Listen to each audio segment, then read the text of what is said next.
Hi, I'm Ben and welcome to Field and Foley. Today I'm joined by Ken Usami, Senior Manager of the Capcom Sound Team consisting of over 90 people, audio director, sound designer, music composer, educator, guitarist, just so many things.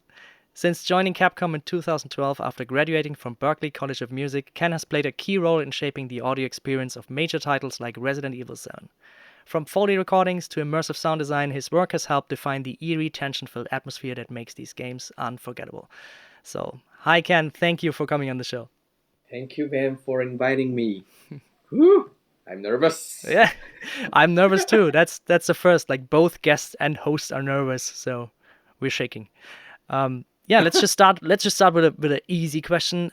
Because I have a couple of listeners that are not like in the audio and the game field, so I always like to explain new roles to them. So you are the senior manager of the whole sound team. So can you maybe just briefly explain a little bit what your day-to-day work is like? What your role is there? All right. Yes. I don't know if it's gift or curse, but 2 years ago I was assigned as senior manager of audio team at Capcom, which is consists of, like Ben told, like over 90 people and roughly 65 to 70 sound designer and 20 to 25 composers. It's really huge audio production team. And yes, I'm a senior manager. And what I do is I do management, of course, but definitely it's really hard to see everyone's mood or condition because we have 95 people. I mean, so many people.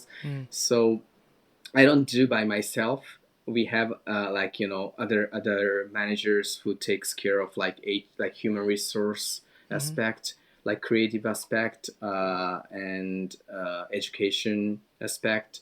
Well, it's more like I got more responsibility rather than, and I still do audio direction. I still create sound. So I don't know if it's right term in English. Playing manager maybe, doing both management and doing sound designing. And about half of the week I do management, like joining to meetings, talking to other department, because Capcom has like 3,000 people, more than 3,000 people for like including other departments. So those things as well. But I try to be a creator as well. So yeah, well, Yeah. it's kind of really hard question, but I do. Yeah, I mean that's already a good overview. Like, what interests me the most is like, does that mean with so many people that you're working essentially on many games at the same time? Not creating sounds for many games at the same time, but like overseeing the direction it goes in, or like communicating between the teams, sharing, I don't know, assets, ideas, tools. Is that something that you're like the sheep herder of the audio team? Well, I do that as well. But yeah, as you said, as you mentioned, that we have simultaneous project going all together, and all the project, most of the project has audio director assigned. Okay. I don't actually try to be like a manager much because I really trust what audio directors do, what they are into, and what they really want to do. And I don't think it's a good idea to dominate, even though I'm a senior manager. Put all my ideas to everyone because I have lots of like respectful people, and senior sound designer, senior audio director.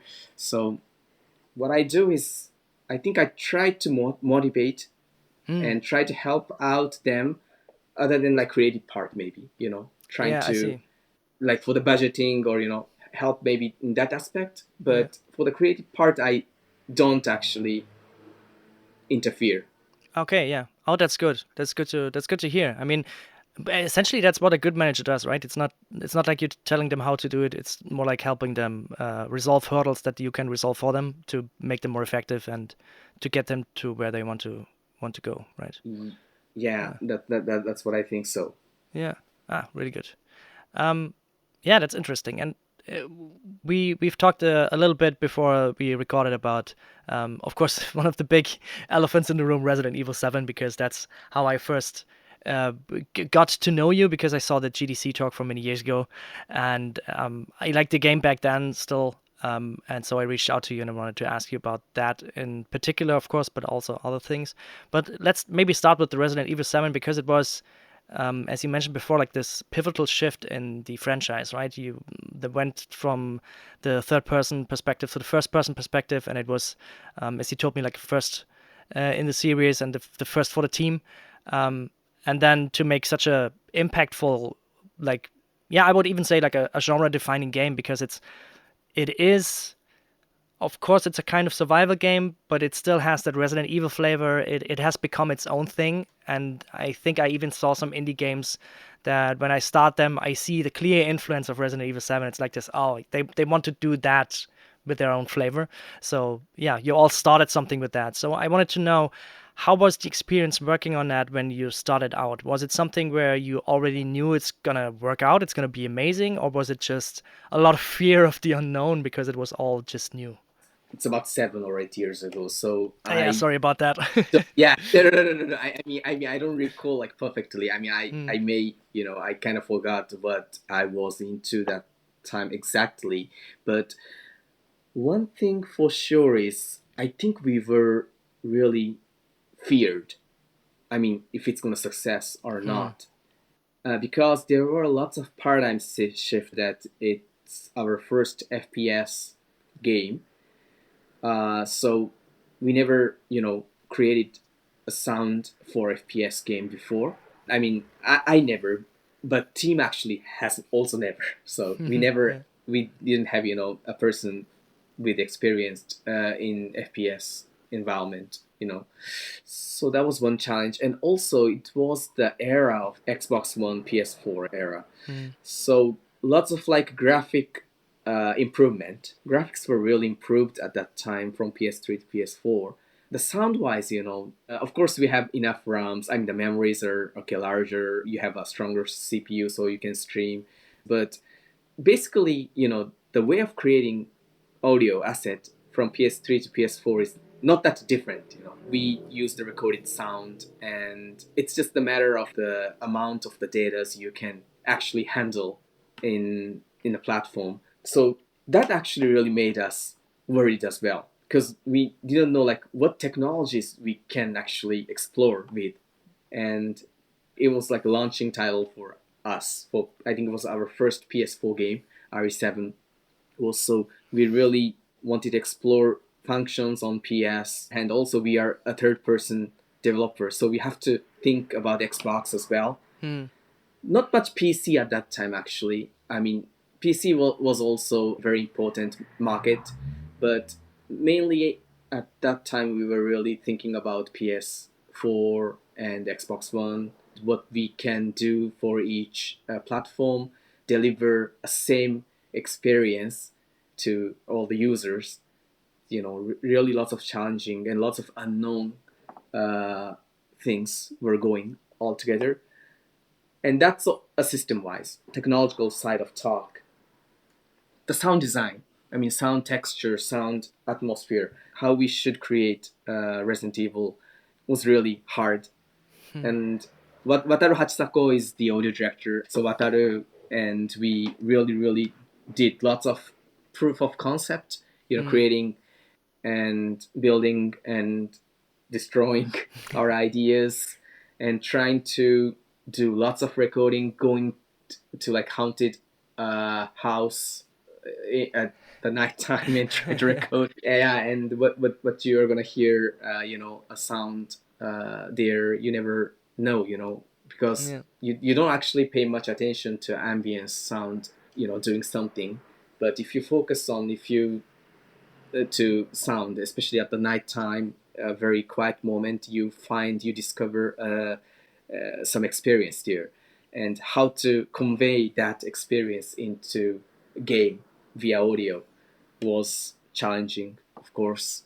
So lots of try and errors.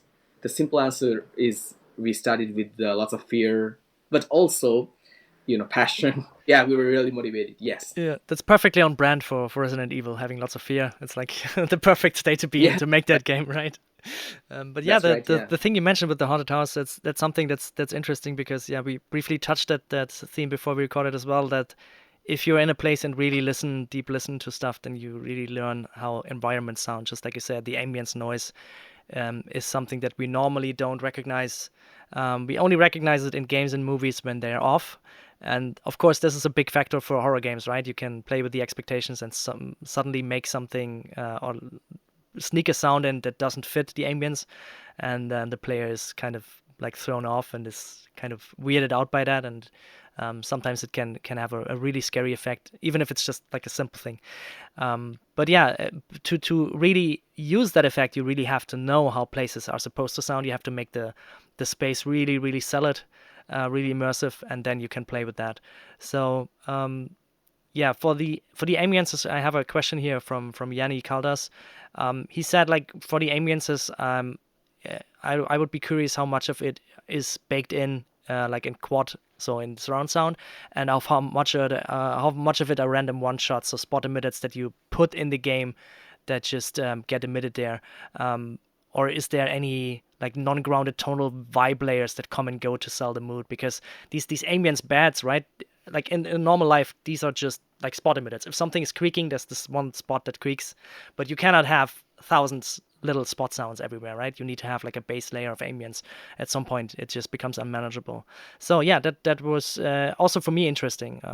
How is your approach or the team's approach to that for these kinds of games? Well, thank you for the question. I talked in the GDC as well, but we had like three layers of ambiances. The first layer is the bass, very bass one. So it's like a bass noise, very quiet, very low energy layers. Hmm. And then we added layer ambience. A little bit complicated a way of saying, but layer ambience. And the top of them was like a point source ambience. So the bass ambience was made in quad. It was in baked. Mm-hmm. And layer ambience could be mono or stereo, which comes, on the top of the bass Yeah, ambience. And the positional like spot emitter ambience is like mono basically, of course. and Yeah. place that into 3D field. That's the basis of the ambient setup. And then of course as you mentioned, there are like tonal ambience, and we named that like a music atmos. So Hmm. it's like a music but with music plus atmosphere. So music atmos was our Oh, nice. using there. So that's the one with anticipate user, or show user, or feel like something's gonna happen, something makes user like uneasy, or even maybe comfortable.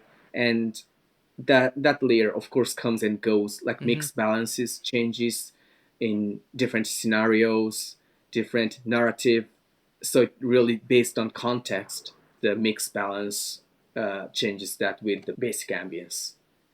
Yeah. That's really interesting that you mentioned this like music and sound layer combined because yeah, in many I think great works you have this blurry line between music and sound, and you don't know where one begins and one ends. So like a personal question for me would be then is how do you approach that from a work perspective? Like the composers and the sound designers, do they like share assets to like use instruments from the sound as musical instruments and the other way around? So it all is cohesive and gets like gelled together, or how is that approached?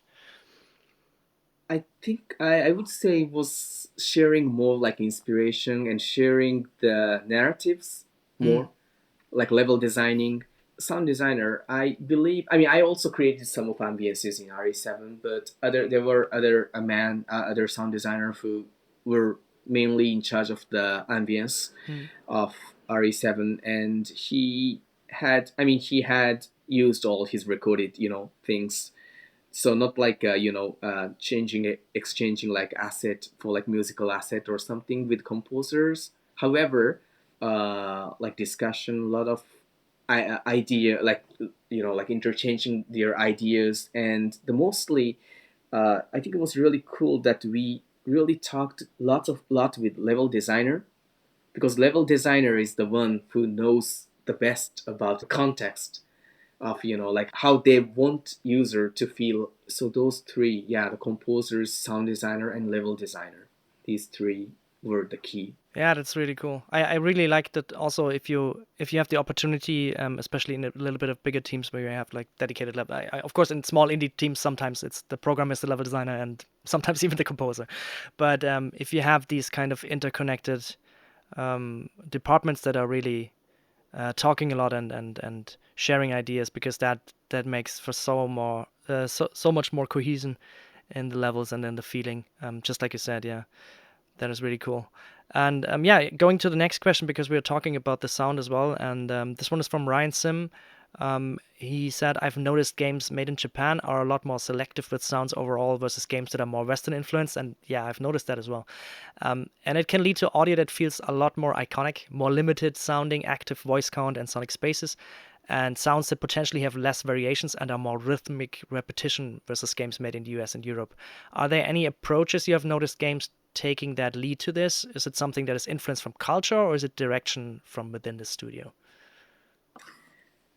This question was really interesting, and it was really refreshing to me a lot, because we thought we were in direction of actually creating a real sound. I feel like Japanese developer, Japanese people, we are kind of used to create iconic sound design. I really can't say why is that. Maybe it's in DNA, or maybe it's in anime, or Mm.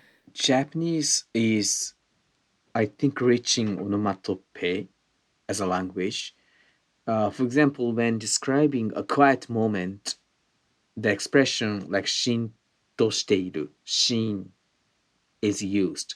Even though it's quiet and there shouldn't actually be any sound, we still use the phrase like shin to shiteiru. This kind of like stylized expression is very common, and I believe one reason for this is that we are exposed to such deformed or exaggerated expression from our childhood. RE7, we really wanted to create something more in real. So Mm. we were actually trying to create something like Western. We Nice. tried to do Yeah. Western. Yeah, Yeah. it was really interesting question that we tried that. However, like Ryan's feedback tells us that we still had those kind of Japanese, maybe original iconic style of Indeed. back then. Maybe if I get this feedback like in 2017 or 2018, maybe I got shocked. No, we failed. We were trying to we are trying to create something like Western AAA audio design, but nowadays I feel like these iconic things are really strength of our Absolutely. styles. Yeah. So yeah, so I'm so glad that I got this question in this timing. This- Yeah, that's wonderful. I think also like you succeeded because it really it feels like a good mixture of both, right? It feels like like I mentioned before, it is a first person, it is kind of a survival, but it's also its own thing. It has this Resident Evil DNA, and Resident Evil always had this kind of touch to it that was always different from the Western style games. I see, like, at least from my perspective nowadays, that it's more going in and out of the both cultures, and it's more merging together because you have so many things that have been picked up from other games as well. One example I can think about off the top of my head is like the blocking sound from Bloodborne or from or the finisher from Demon Souls. You have this like Oh yeah, it yeah. is a So very iconic. iconic sound, right? And it is Yeah, not realistic at yeah. all. And it's not Mhm, this like just slashing gore, but it also has this stinger in there, right? But many games adapted these kinds of iconic hero sounds as well. And mhm. but still, in my mind, there's always some kind of tonal differences. Um, One of the easiest things, of course, to point to is Nintendo always, because they always have this kind of musical influences also in their sound design, right? You have the coin, which has a specific frequency, which also fits with the sound with the music and everything. But yeah, especially these rhythms, I think maybe it's something that we pick up with like the music and the media we grew up with, and Mhm, then we put these kind of rhythms. We have these in our head, right? And that's why we create mhm, these, because it feel right to us. Yeah, but it's always a bit different, and it's always interesting to see that. I've also noticed that with other games from other countries as well. I'm trying to play a lot of indie games, like really small indie games from many different mhm. countries, from Africa, from Australia, from everywhere, and sometimes you really get these very specific things where it's like, oh, this feels, I don't know why, but it feels completely different. And sometimes it's just the rhythm of the beats, not just the gameplay beats, but also the sounds. And yeah, Mhm. something that's always apparent, especially in sound, I think. Yeah. Yeah, I think you really mentioned a good point there. I feel like maybe in like Western game, especially in like 2014, 15, 16, like Mm-hmm. around that era. Yeah. Um, I mean, sound designs were like not to disturb probably the player, not to disturb or not to Yeah. I mean, but I think in Japanese in game culture or Japanese like Nintendo as well, I think it was like smaller achievement to users. The standing point is maybe a little different. So like RE7, as you said, like the props, like the like ambient, some of the ambiences were really try to create really super natural, super real sound. But on the other hand, if you get like key items or if you get like stronger like weapons, then you Yeah. get really this effects sound, which is really not a real sound at all, but feels like Ethan, like the game player is now stronger. Yeah. You like energetic. You're upwarding. You have achieved something. So we focused on that a really lot. So it really created contrast That makes between sense. the Yeah. real subtle sound with a huge sound. I mean, big sound. Yeah, and that brings me to the next thing, which also was interesting to me. It was a question from Jake Cargill. I'm butchering all Mm-hmm. these names. Sorry about that, people. And he said, I think Resident Evil games have some of the best UI sounds, and what separates a good and usable UI sound from a great one.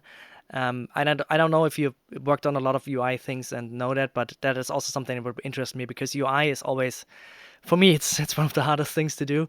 And it if it works right, if I can find something that fits the theme and everything, it feels so satisfying, because it feels like part of the game. Because UI, of course, always kind of takes the player out, because the UI is the thing that separates the reality of the that we're trying to create from the game aspect. You need some kind of UI in some form, and good UI sounds, if they can heighten the immersion, is it's just on point. Yeah. Well. Yeah. In RE7, as you said, the UI sound is really, really, really hard to create. Is that we usually like we have lots of like sequels, right? We have been creating like other games as well, so we have lots of resources from other games for the UI sound. Pre-production or something like before like prototyping phase, we use like other titles UI for placement. Nice. Yeah. As an audio team, it's really good to implement as much as you can at the early phase. That so we implement like other titles UI sound for just placement, but it's really scary as well, because doing that at early phase really create that feel. Like in audio teams, we know this is just temporary things. Yeah, We're but gonna sometimes replace temporary is everything. forever, right? Yeah. Yeah, that's right. Yeah, so it's really really scary thing that UI it really has a strong role. As you said, the UI sound really really took a long to create for the RE7 as well.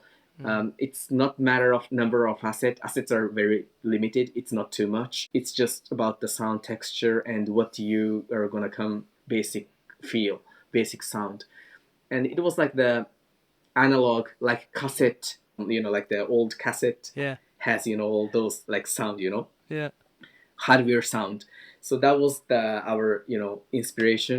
After getting that inspiration, everything goes very very smooth. But the very first time, it's really hard. Well, I kind of answered that the Ryan question as well. But I think in Japanese culture, we try to put some essence of like achievement. It's common to express a sense of achievement to users through the UI sound. UI sound also play a really important role. They help user feel that they're in action, like pressing button or cursor or anything, and has been acknowledged. Like in other words, I believe these sounds are a series of expressions of accomplishment layered together. So I think that's the foundation of UI. And people at Capcom, we really try to put uh, really effort on creating like even very commonly used UI cursor sound. Which is kind of dilemma nowadays, because I feel like you don't need to actually focus on that much for that, even for that select sound, because it's not gonna hurt you even if you create that, like if you not put effort much into that sound, people are not gonna hate you. Yeah. It's just a select sound. But what really makes also difficult is that I don't want to really go into like hardware side of talk, but if you're creating a game for like PS, then like what PS controller can do. Like it Mm-hmm. has haptic feedbacks, Yeah. it has other functions, but at Capcom we need to ship game to every platform, so we can't actually rely too much on that, uh, hardware hardware technology too much. So I think that's also the reason why we put really lots of energy into each sound asset to provide same expectation, to provide same like experiences to users all over the world. Yeah. Yeah, especially with console hardwares, in the recent times, the trend has been to have the speaker on the controller, which I really really like. I mean, sometimes some people hate it, but I especially like it when it's done well. For example, of Yeah, course, right. Zelda games do it really well. If you have the bow, then you have the shot from your controller, and then you have the hit on the screen. So you have this kind of even the distance traveling there, and I think yeah, just like you mentioned, these UI sounds, players are not going to hate you, but you always have the subconscious level, right? And if you don't take care of every little single thing, then overall everything gets a little duller and gets a little less immersive, or a little less, yeah, it's just like you said, like little less feeling of leveling up or of success. And yeah, so it's good that people are like spending much time to create these, because it is important in the long run, as well. Yes. Yeah. Okay, yeah, going from UI sounds to creature sounds, which is also one of my Oh, absolute favorites. We have this. I think it also was also from Jake. I'm curious to hear their thought process on creature sound design, especially since Resident Evil 7 and 8 had some unique creatures like the molded, who are big and can sneak up on you. And yeah, so also curious if they have any general tips on tackling sounds for larger creatures, like bigger than a man, both for vocalizations and movements. Do you have anything where it's like a go-to thing of handling those? What is your like approach to that? molded was really fun to create, like enjoyable. A lot of like creativity actually went to shape that sound. Well, obviously it's molded, so the concept or the the characters made of mold. So we started from there. So what would mold sound, you know? And like that, we do like brainstorming, like Wataru or the director, we're just talking like what would be mold sound. Is it like dry sound? Is it or wet sound? But Mm. also we saw like the how the molded's been created in like level designer. They explained me like I mean the creature designer. They explained like the backstory of the molded, and then Hachisako Wataru just told me that I have some ideas that he was just taking shower. And, at the drain stainer, there are like, hairs Yeah. with shampoos and all dirts, right? And if we squeak that, and if that makes some sound, that should be creepy, That Yeah. approach. I mean, things are really creepy. Yeah. Things are really.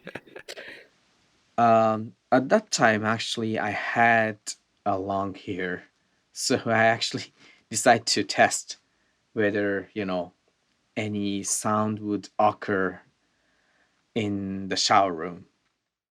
And obviously, didn't really make the sound what he wanted. So we had to think about another way of doing that. But that's the idea. So the drain stainer here, dirt, and coming up with those things like mix up with like finally with lotion with stuffs like there is a it's Japanese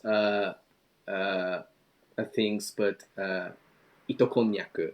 It's I really can't translate that in. I mean, it's a Japanese food, Mhm. and that texture of that things with combined with like lotions was really really creepy, and it really created that sound, like image of like the molded sound.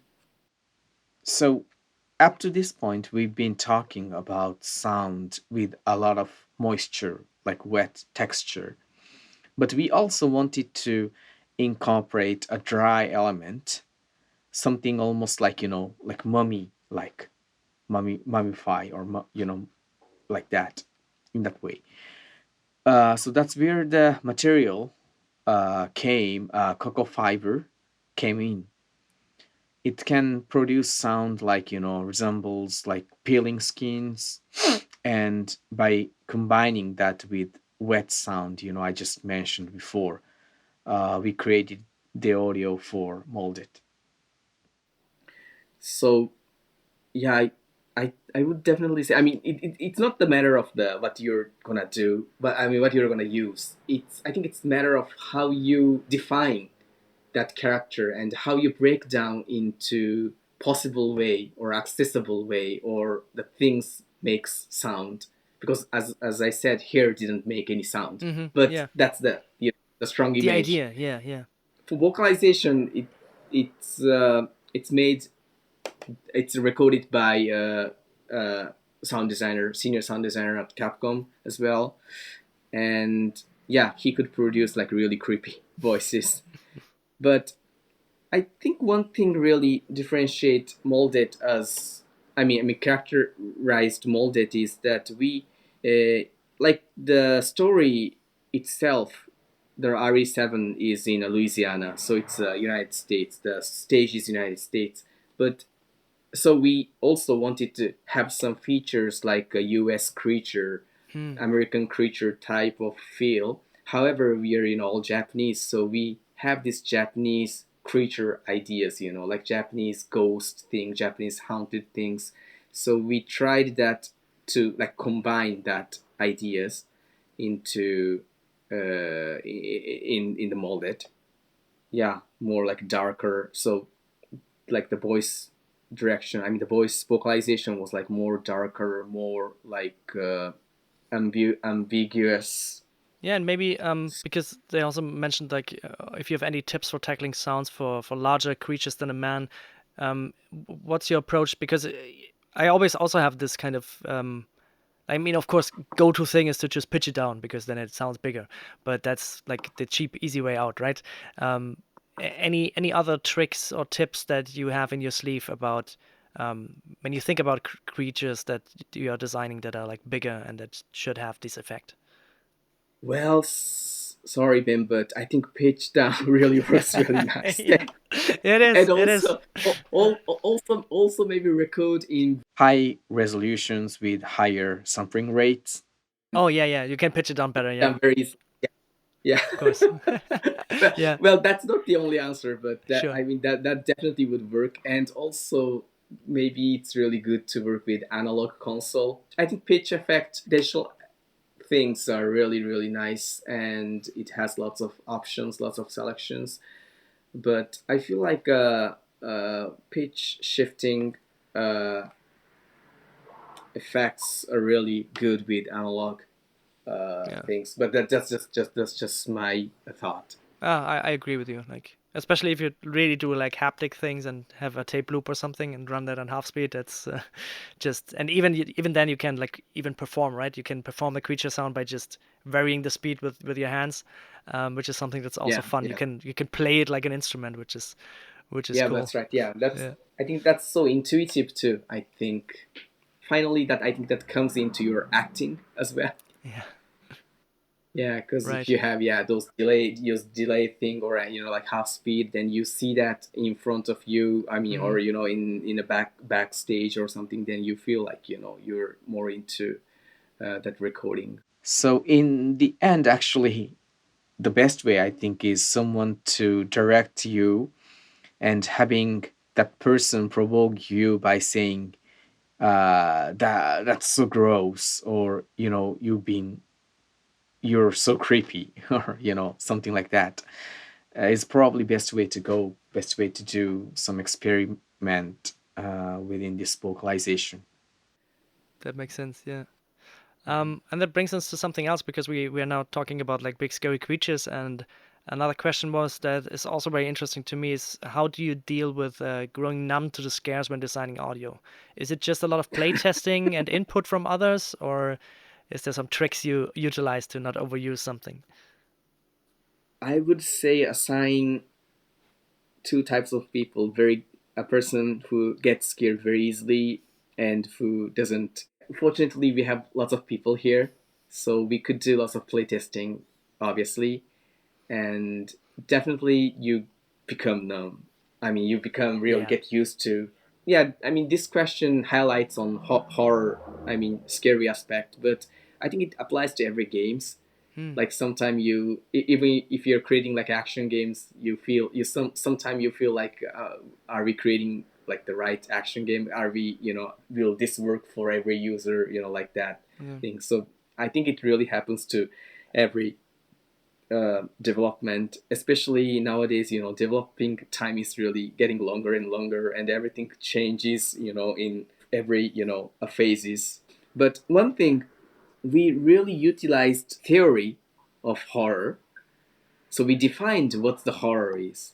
If we go deeper, I mean, it's gonna be really long story. But one thing that we can tell about horror is that it's a tension and release.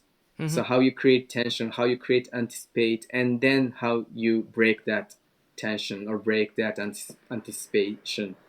We consider that very similar to comedy. Comedy and Ah. horror is kind of Okay. similar. I feel like we feel like, and so we had this strong theory that, if we create right tension, right energy, and then we break that into, in many ways, that in like, in the way that user expect, or in the way that user don't expect. If we create right anticipation and right timing, right length of anticipation, then it should be fine. We followed that rule very. I see. Yeah. Yeah, that makes Yeah. sense. Like comedy and horror. I've never heard before that those two genres combine. I mean, there are combined comedy horrors, of course, but yeah, that totally makes sense because it's the same. Just like you said, the very basic tension and release. Just like the punchline in horror, in comedy is the scare in horror, probably, right? Mhm. Yeah, Yeah. interesting. Yeah, and we talked a bit about the reference for the molded, but one question from my friend Greg Lester, he said what were the references for their soundscape, and that would maybe be interesting to me for. Yeah, maybe Resident Evil 7 or 8, or even if you have another game in your mind. We don't need to just talk about those two games, of course. But maybe you have something in mind where you had like a very interesting reference for the general soundscape of a level or of a game. I think it was like a Japanese horror mood meets with Western realism. Yeah. So have you seen like any like Japanese horror film before? Yes. I'm a big fan of It's a Japanese movies. Yeah, I think it's the way of creating the ambiences, of course, but other than ambiences, like the storyline, like mood, everything is quite different. The game is based on in Louisiana, Yeah, the stage scenario, wise, yeah. and so it's America. Never been there, Louisiana. I went to Boston and I studied there, but I only lived in apartment. I didn't live, Mm. in like a house or something. The like a clicker sound in RE7's mostly influenced by like Japanese old house.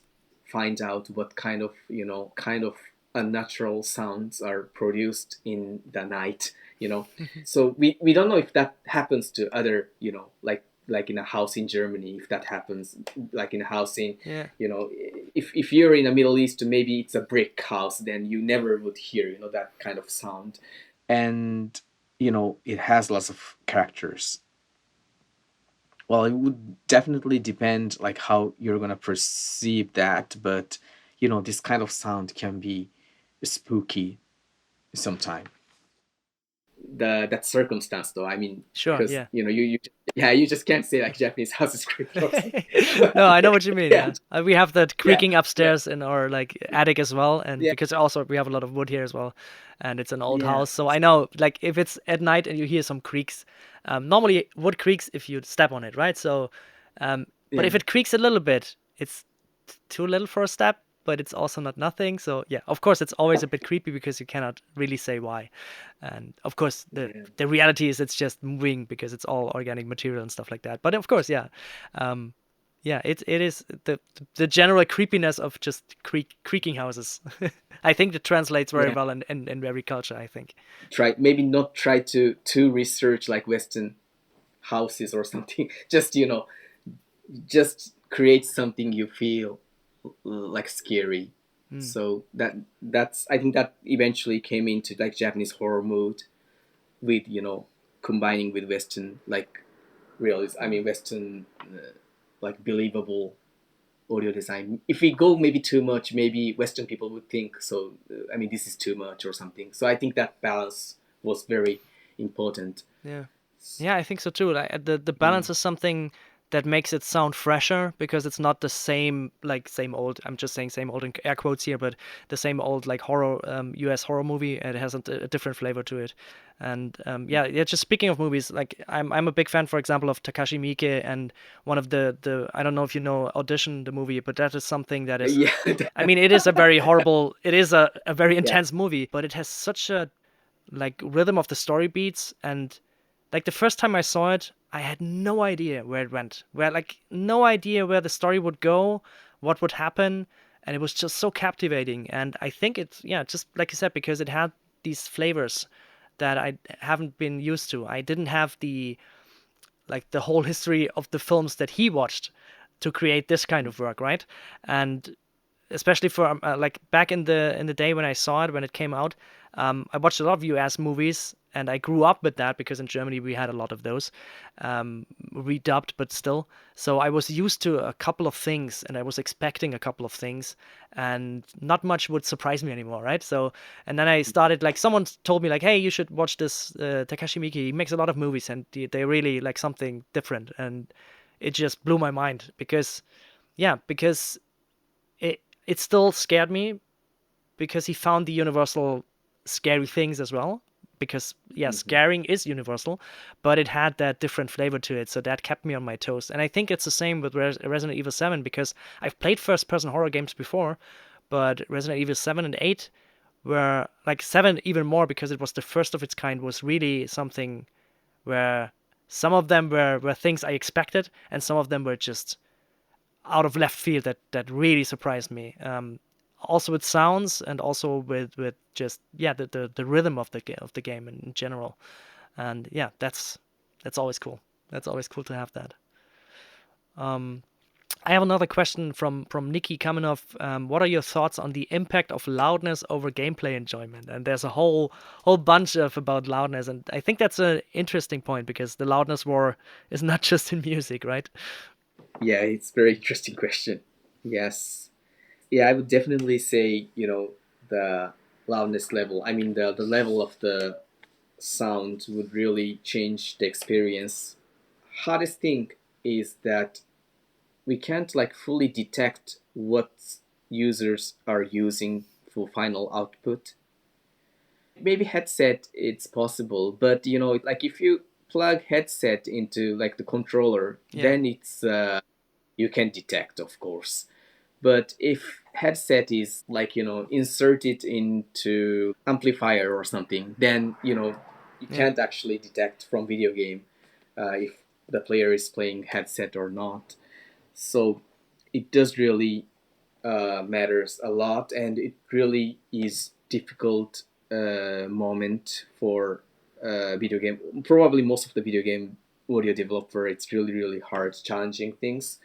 However, I think nowadays it's getting a little easier because lots of people are playing in PCs, and PC you can actually easily detect like what kind of output you are. Then if you know like what kind of output users are in, then you can actually change like dynamic range, or all like the speaker angles, or any, like you can configure that in interactively in the game engine.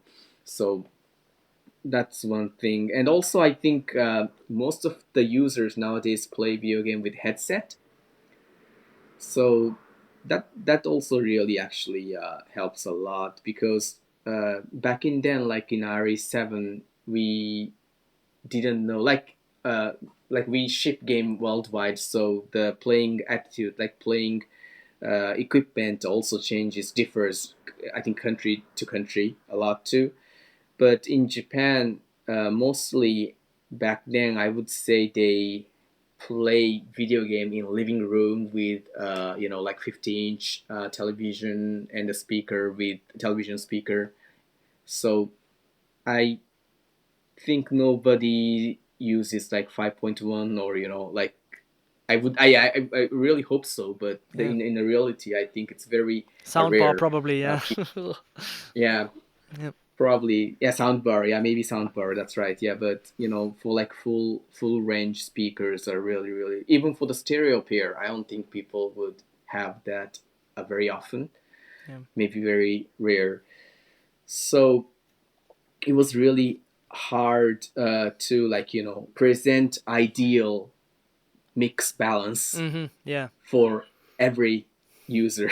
yeah, So to make it better, so we have this configuration, audio configuration, that you can actually change dynamic range, like the smaller to large. So if you're playing in television, then the speaker is not that large. Automatically, dynamic range will go smaller. hmm, So the scary part to very quiet part, there are not much difference. And in any case, like users have like surround, or like stereo pair, then they can choose like dynamic range, like large. Then it really creates, it utilizes like full range of dynamics, so that people would more enjoy rich audio experience. But Nikki really points out really great things. I don't think it's solved yet. yeah. I think so too. Like, and also the problem is you have different tastes, right? For example, me and my wife, I like a broad dynamic range. I like when movies, when someone is really whispering, that I really have to almost Mm. turn my head to understand it, because I like this kind of immersion. And when the explosion comes, I want it to be like a real surprise. And my wife Uh, hates it when she doesn't understand the dialogues and when the explosions are too loud. Of course, it should be at a safe level, but I like the kind of difference, and I even like it when I sometimes don't even understand the dialogue, because for me, like the overall feeling is more important than understanding everything. But yeah, there are so many different tastes, and just like you said, we don't have enough methods to really know what kind of, even if a headset is plugged in, you don't know what kind of headset the user has. It could be like a 20 euro something, or it could be a big one that, yeah, but then it's probably put into an amp. But yeah, I also think it's not it's not solved yet. And yeah, one of the questions from him was also, well, what would you address if audio control settings were to be re-evaluated? More or less control in the player's hands, methods of processing, um, yeah, but the naming of the settings. I don't know if people Yeah. understand dynamic range, if the ordinary player knows what to choose there. So Yeah, definitely, it's really hard. So I don't think it's the right way of saying that, but I think we have to educate user. We have to, yeah, let user know, like player know, like what each things matters. But I don't think that's also possible. So it would be really, I would love to see like some technology to automatically analyze the user atmosphere and user environment, and then apply the best audio preset. That yeah, would be really cool. But yeah, definitely, I think dynamic range is very hard. I mean, in terminology wise, it's hmm, very hard, and it's not for every user. yeah. Definitely. Yeah, and also like as I said, like you don't know as a user, maybe you don't know if you have high, medium, and low. You just need to test what fits your current system because you don't know, is low now the best for me, or yeah.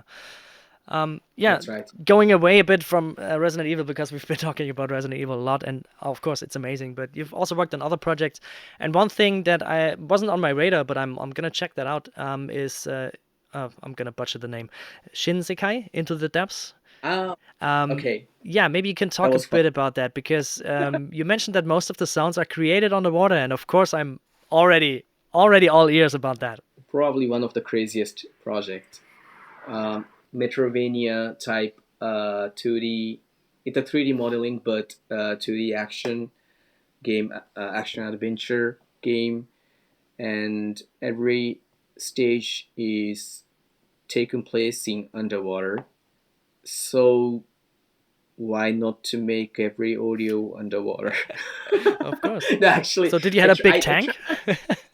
we have a Foley stage. Capcom has a Foley stage, our Of course, yeah. original Foley stage, and it's not really super huge, but it's decent. It was made in 2014 or 15. So RE7 was the first project that utilized that Foley stage a lot. So, anyways, yeah, we have a big bathtub there, so we pour water and do like the follies in the water, like record footsteps in underwater, like submerged. And What kind of microphones obviously did you use for it? Oh, sorry. two microphones, Oh, aquarium hydrophones. Yeah, audio. Yeah, hydrophones. Sorry, yeah, sorry. Yeah, yeah. hydrophones. I have those too. Yeah, it's nice. Hydrophones. Yes, hydrophones were our first microphone to choose, but the problem with hydrophone was it was little crispy. I mean, the sound was really crispy. I was so surprised to hear the sound produced and recorded by hydrophone. It's so clear, so crispy, so nice. Yet you have some dense feel, like a water kind of pressurized sound kind of feel too. So it was really really cool. However, what we thought at that time is maybe this is the underwater sound. Yes, maybe this is the real sound. But would the user think this sound or consider this sound as a water sound if they don't know the behind Yeah, story? yeah, We feel like maybe the sound should be more muffled, more ambiguous, more maybe less detailed. Maybe that's the better direction. So I used another microphone, SM57 from Shure. So it's a dynamic microphone with waterproof. We tried waterproof, applied waterproof materials there, and then submerged that microphone as well oh, nice. underwater. So yeah, with the SM57, we really get this thick, less detailed but very thick, very texture like sound, with more like a longer length. Like every sound underwater become really huge scale, bigger scale with that microphone. So the sound wise, it was really really good. So we tried that audio for all implementation. Then what happened was that it wasn't really too satisfying for user experience because every sounds are very heavy, very Yeah. low, very. So yeah, the final solution was simply hybrid, mixture with those hydrophone Yeah. and 57 sound. Yeah, it was fun. Absolutely, yeah. I use hydrophones a lot as well because I really like playing with them and then just trying what to do with them. One of my favorite things is that I had like a big pond where frogs were croaking, like many, many frogs. It was just noisy, really, really noisy. And I put the hydrophone in there and I had the lucky occasion that one of the frogs swam right over it.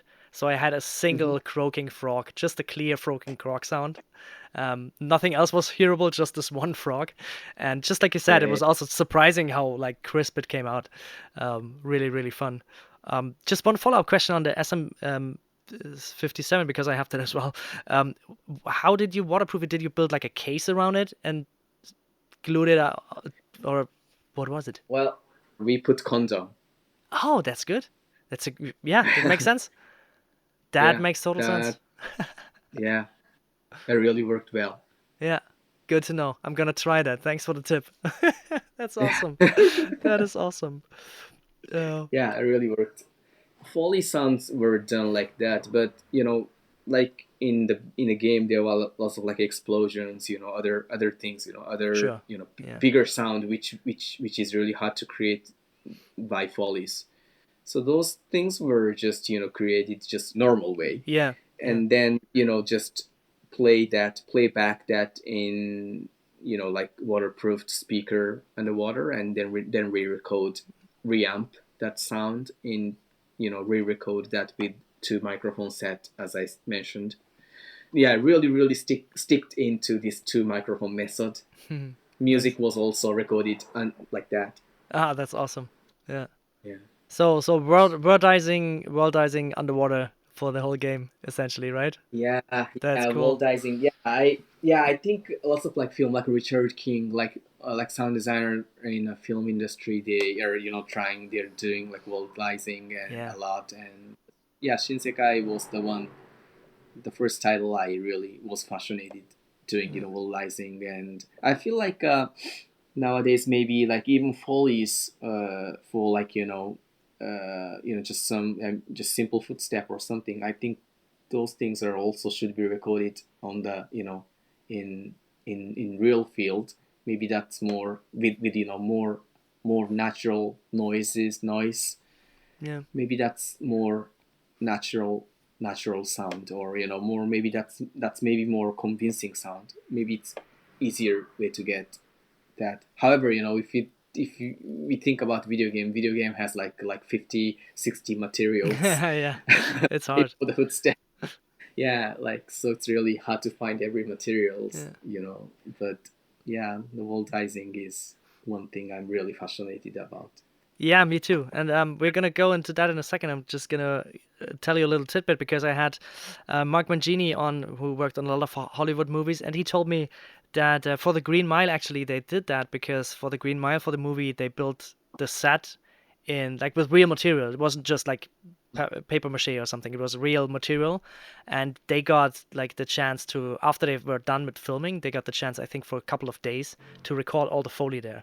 So they had the Foley recorded in the actual set, and so it Wow. fit perfectly. It was all the same rooms. It was all the like the hallway when they're walking along is exact that hallway that you see in the movie is the Foley was recorded on that surface, and that is of course a very very rare occurrence, but just like you said, then it fit perfectly, and you don't need to do much to the sound anymore. Yeah, that's really good. Ah, I see. Yeah, I love Green Mile a lot. It's very, Me too. it's a very good film. But now I have another reason to love that movie. Yeah, yeah. Watch that again. I also did it after I talked with him. It's like, man, yeah, it really is good sounding. Of Yeah. course, otherwise you can also do that, but it's a lot more effort. But I wanted to ask a follow-up question because one thing that interests me, if you have this tank, which is full of water. I mean, I'm guessing it is a big tank, but it is a Foley stage tank, so it's not that big, right? So you will have some kind of reflections from the tank. Do you think or how different would it sound in like a bigger tank?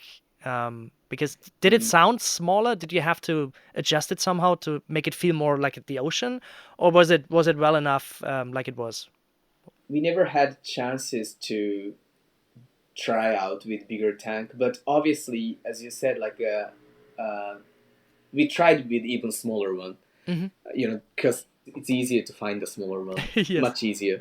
And we tried that, and it was probably one of the best thing that we could have done at that time. Yeah. Sure. And yeah, reflection was very, especially for the music, because music has like a longer duration. The audio signal, I mean the wave has like a longer duration. So if you have walls surrounded, then you come back from that, the reflection sound, and then just normal sound comes, so it just loops. Hmm. So for the music, I don't exactly remember, but we did some EQ treatment for, especially for the low end. Yeah, we Yeah. did. So at finally we choose not to reamp like certain stems. uh I told you, like in a bathtub, like low frequencies, or like like low end really boosted up, it really become a huge soundscape, which really kind of made us hard to mix in context of music. So we tried not to avoid, I mean we tried to avoid reamping, something like bass or low frequency drones, like longer tones. On the other hand, we actively reamped, percussive, higher frequency like elements such as drum, like cymbals and pianos, glitch tracks, you know, and since all the reamping was done, like stem by stem, it really took a long time. It really turned out to be quite challenging. But other than for the sound effects, it was okay. I think. Yeah, we haven't actually touched too much, because Mm. if we touch too much, maybe we thought that we were gonna kill that characteristic Hmm. thing, Yeah. and yeah, I mean, it makes sense. It's not like a realistic game, right? So it doesn't need to sell the feeling of a big open ocean. It just needs to sell the underwater theme. So, yeah. yeah, that's a really good point of view. Saying that, yeah, the game is, it's more like going narrow and narrow. Mm. I mean, in narrative way, in the video game, the setup, it goes deeper, deeper, narrower. So I felt like maybe I mean, it should be more like suffocating kind of, like Oh more yeah. into better way of approach. It's not to reflect like Mother Ocean, like huge, Hmm. like you're free or something. It's more like yeah, dystopia type Yeah. of I see. I narrow thing. just watched the trailer, but I really liked it. I had it on my wish list, so I'm gonna check it out. I'm gonna tell you how I like it. But yeah, Yeah. that makes even more sense, right? That you have it Mhm. in that narrow feeling, and then it fits even better. Yeah, and talking about worldizing, you also mentioned another game you worked on, Kinutsigami. Uh, Oh I'm yeah, I'm butchering your yes. language. I'm so sorry. Yeah, Kunitsugami. It's the very recent game I worked, Hmm. and I was music director for that game.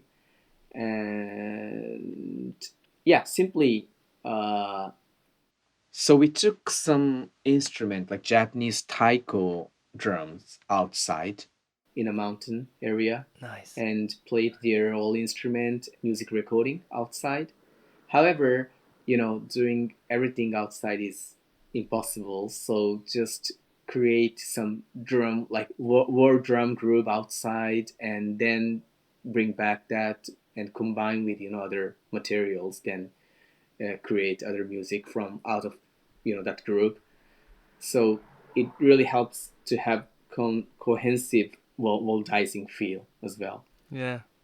Ah, that's fun. Yes. Well, simply the game take now the game takes place in mountain, not in underwater. So the Bit idea easier to was find. simply, yeah, yeah. Okay, so let's go to countryside, like the mountainside, where they allow us to, play like Japanese taiko outside Ah. with huge, volume, like the Oh. ensemble. It was like a 6 or 7 people ensemble recording, Ah, that and I would have loved to be there. I've just witnessed playing someone the taiko drums once live, and it was mhm. so amazing because you can, of course, you can feel it because it's a big drum, but it's Yeah. just so it's just so good.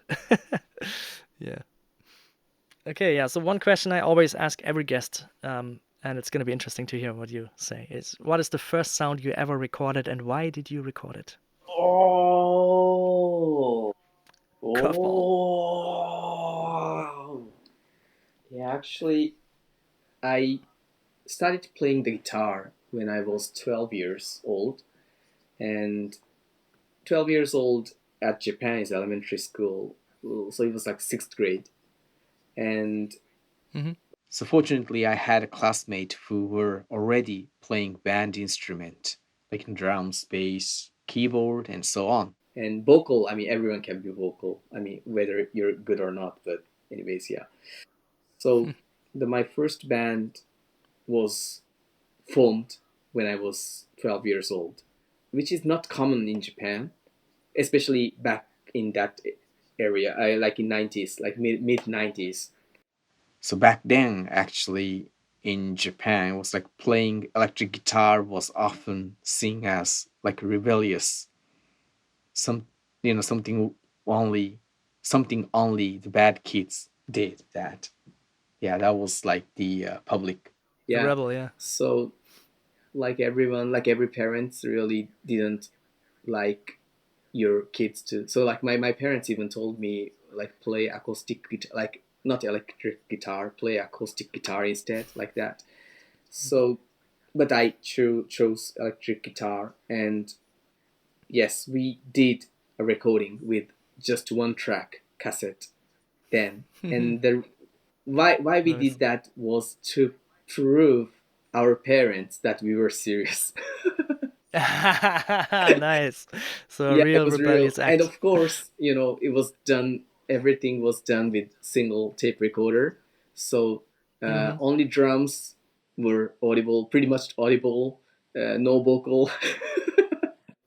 So there was no mix or anything, just one take, and very, yeah.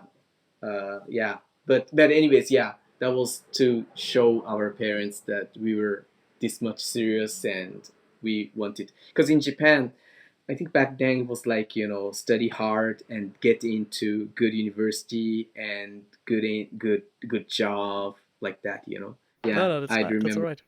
right. How was the band called? Do you still remember the band Cool name? Rex. And do you still have the recording? Maybe not. Maybe yes. I don't know. I have to see, but I don't think so. Interesting. Yeah, Yeah, probably probably not. not. But Yeah, I that's was. fun. Yeah. But I mean, you were serious with music at least, right? Yes, and that actually brought me to go to Berklee and study there. I mean, the guitar, to pursue my career as a guitarist, and learning some techniques. And actually, it's really fun that why I ended up at Capcom. Um, Recall that, of course, after graduation, you have to earn your money, and you have to think about your life, your future. Um, but when I was in Berkeley, yeah, I studied guitar a lot, and I still play guitar and play a band here. Uh, it was really, the video game was really one factor that could really connect students all over the world. So we could play video games together, and and I was kind of proud of myself because I'm from Japan, and Japanese games were kind of famous back then. Of So I was course, kind of yeah. really, Yeah. proud of what we have like produced.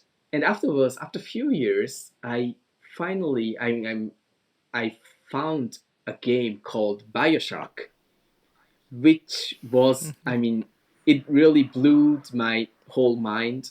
Like the sound design, music, atmosphere, narrative, everything.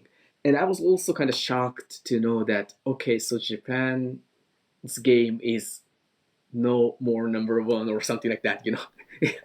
so the I see. Yeah. trend is been changing and the world is been changing, and this is crazy. I mean, this game is, I mean, super.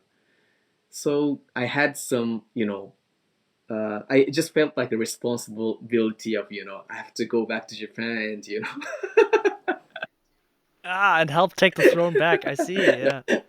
nowadays, That is nowadays I don't awesome. really care, but I mean, Yeah, but I yeah, understand. Like it's yeah, interesting. Yeah, it's an interesting kind of this. Oh man, they've become so good. We need to keep up. yeah, yeah, But yeah, I can just say from a perspective on the of like basically in yeah. the middle.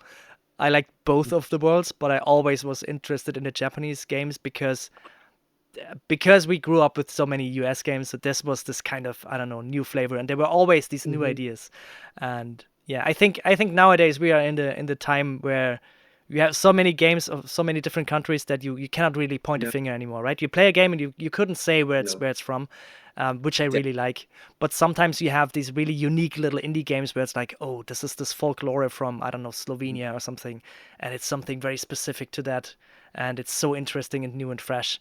And yeah, that still keeps happening, which is yeah, so it's, cool. it's really it's very great. I think now, as you said, everyone can make game, everyone can, shape their creativity, and you can use like Unreal Engine, Unity for free at the first. So yeah, it's very present, and it's really fun to enjoy games from all over the world. I just studied Expedition 33, and yeah, it's Oh, really nice, yeah. beautiful game, and it's not that not that super budget. I think, and so it's not matter of the budgeting. I mean, it's not matter of the of, like the price. So it's really great, and it's like the game industry in 2020 somethings being is going to be like this. I would definitely never Yeah, thought. yeah, indeed, indeed. It's yeah. Let's just hope that the general like money flow gets a bit more steady for smaller indie Yeah, studios, because that's really a shame at the I moment. know. But yeah, from the gaming perspective and the creativity, it really still is in my opinion, a golden age. Like I still daily find like games I've never heard before that are maybe just 2 years or 3 years old from someone, maybe a solo developer or a small team somewhere, that just is interesting and new and makes Mm. something cool. Thank you for spending so No much time chatting problem, with no me, problem. and yeah, Thank you for having me. I wish you a wonderful rest of your night. Thank you so much. Thank you for having me.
Looking for more audio related podcasts to listen to? We're part of the Audio Podcast Alliance, featuring a hand-picked selection of the very best podcasts about sound. Be sure to hear the latest episodes from our friends in the community at audiopodcast.org. And if you've enjoyed this episode, please consider supporting on patreon.com/fieldandfoley or ko-fi.com/fieldandfoley, where you gain early access to episodes in lossless format and can submit questions for our guests. Thank you for listening.